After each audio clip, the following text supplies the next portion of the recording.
Hi all, ఈ వీడియోలో వైకుంఠ ద్వార దర్శనం ఈ డిప్కి ఎలా రిజిస్టర్ చేసుకోవాలో చూద్దాం. గూగుల్లో టీటీడీ అఫీషియల్ వెబ్సైట్ అని సెర్చ్ చేసి అందులో వైకుంఠ ద్వార దర్శనం ఈ డిప్ క్లిక్ చేసి మొబైల్ నెంబర్తో రిజిస్టర్ అవ్వాలి. ఓటీపీ వస్తుంది. ఓటీపీ ఎంటర్ చేసినాక కొన్ని ఇన్స్ట్రక్షన్స్ వస్తాయి. ఈ ఇన్స్ట్రక్షన్స్లో ఏమంటే మనం December 1 5 PM లోపల రిజిస్టర్ అవ్వాలి.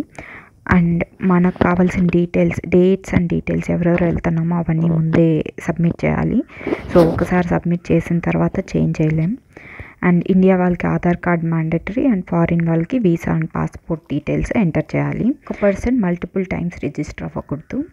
సో అన్నీ అగ్రీ చేసి కంటిన్యూ క్లిక్ చేస్తే నెక్స్ట్ పేజ్కి వెళ్తారు. ఇక్కడ ఈమెయిల్, మన అడ్రస్ ప్రొవైడ్ చేసి ఎంతమంది వెళ్తున్నామో వాళ్ళ డీటెయిల్స్ కూడా ప్రొవైడ్ చేయాలి. ఆ తర్వాత డేట్స్ సెలెక్ట్ చేసుకొని సబ్మిట్ చేయడం అంతే. లాస్ట్లో కన్ఫర్మేషన్ మెసేజ్ వస్తుంది. ఈ లక్కీ డిప్ విన్నర్స్ 2 December 2 PMకి అనౌన్స్ చేస్తారు.